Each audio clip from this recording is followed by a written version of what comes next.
My own brothers died tragically as well, truth be told.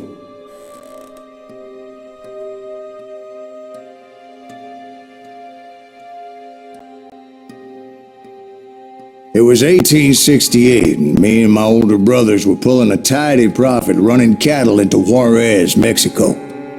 One night after my brothers retired for the evening, I found a little poker game in a cantina with a couple of cowboys. And I just couldn't lose. I even won an old Spanish coin that had to be 100 years old. Well, I was mighty pleased with myself the next morning as my brothers and I rode for Texas. But before we crossed the border, those cowboys caught up with us. It was Johnny Ringo, Roscoe Bob Bryant, and another asshole named Jim. They wanted their money back and everything else we had, including our lives, as those boys didn't want us coming for them later. Bob put that old Spanish coin in my mouth and said, "I won't have it said that I left you with nothing, boy." Well, those horses bolted, and there we hung as those bastards rode away. The branch finally snapped under the weight of the three of us, but being my older brothers were bigger and heavier, they were already dead. And right then I swore to myself that I would avenge them. Ringo you know about. But Bob eluded me, until I heard he was riding with the Wild Bunch.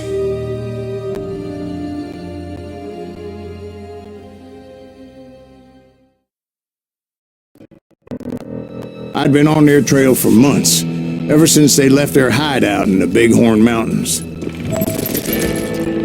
Led by Butch Cassidy, they were a loose association of outlaws who robbed banks and trains from Colorado to Montana. Among them was the Sundance Kid, and that murderous hombre I was tracking, Roscoe Bob Bryant. Were you a part of that giant Pinkerton posse after the Wild Bunch? No, boy. A circus like that would have slowed me down. Besides, I wanted Bryant all to myself. I'd heard about a large shipment of gold being transported to Wilcox, Wyoming on the Overland Flyer. I figured the Wild Bunch would likely hit such a treasure, and by God, I figured right. They blew the bridge with the intention of forcing the train to stop. Well, I assumed the Wild Bunch was likely in the still intact part of the train high above, so I had no choice but to make my way up through the passenger cars dangling down. I was determined to make that sumbitch Bob pay for what he did to my brothers.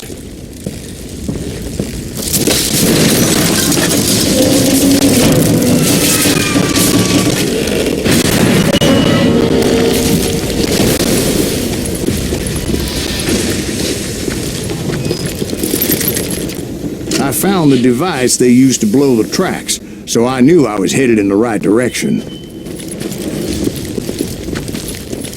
My ears are still ringing from blowing up that bridge. What'd you say? I can't hear a goddamn thing. Well, I made my way off unscathed and came upon a few members of the gang and had no choice but to dispatch them. From there, I had to negotiate an even more precarious route. But first, I would need to get my ass out of there.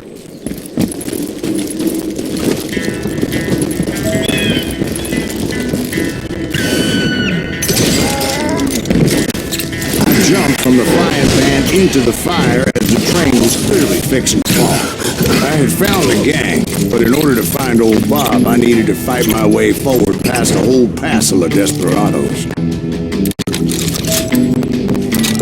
Outside, inside, any way I could, I made my way towards my prey.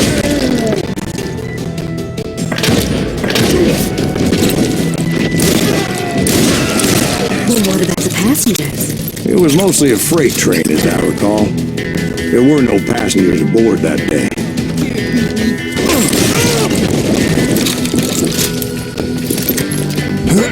You're on a scalp.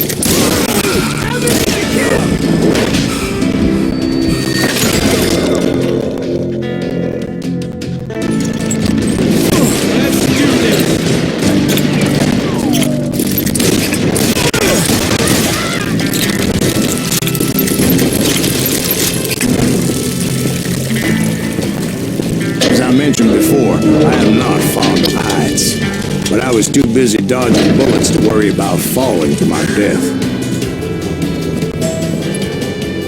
Odds were I was likely to die that day anyway, so I was determined to take down as many of those bastards as I could. Listen me off!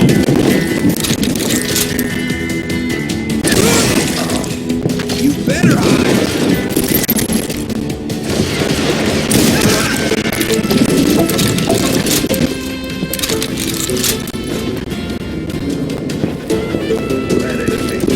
Times it was like shooting ducks in a shooting gallery. The only difference is these damn ducks shot back.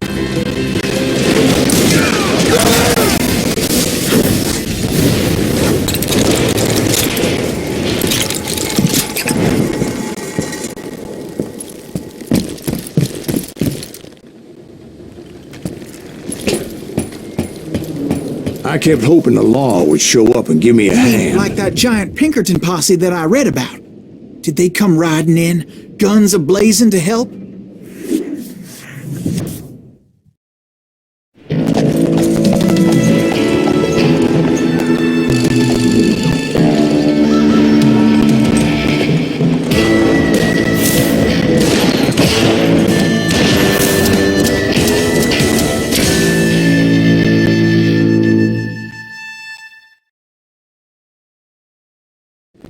Help?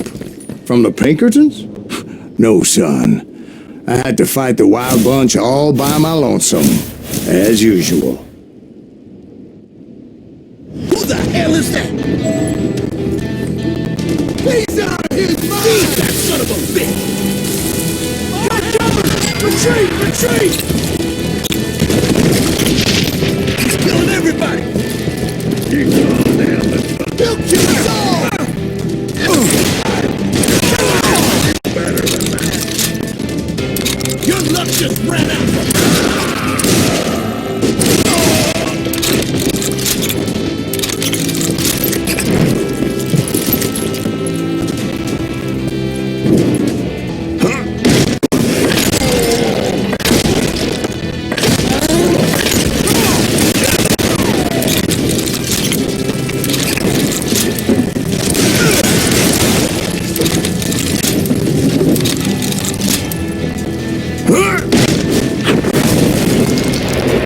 My guess is those dime novels didn't portray this as it happened, did they? Who the hell are you? Only a few stragglers were left. I had to cut them down pronto if I was going to stay on old Bob's trail.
Once I silenced all those guns, I went searching for my nemesis, determined to finally have my justice. But the only survivor who welcomed me was George Flat-Nose Curry. Who was he? The fastest gun in the gang. Right after Sundance, I mean. And Kid Curry, and maybe Elsie Lay. Though some folks might dispute that.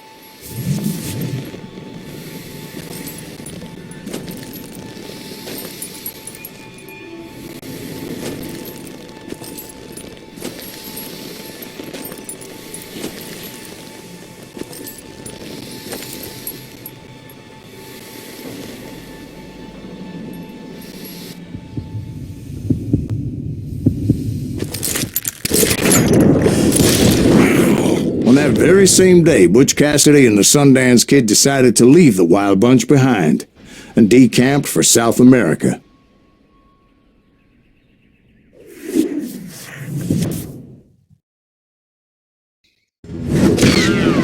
They ended up living down there for many years, but I'm sure you already know all about that.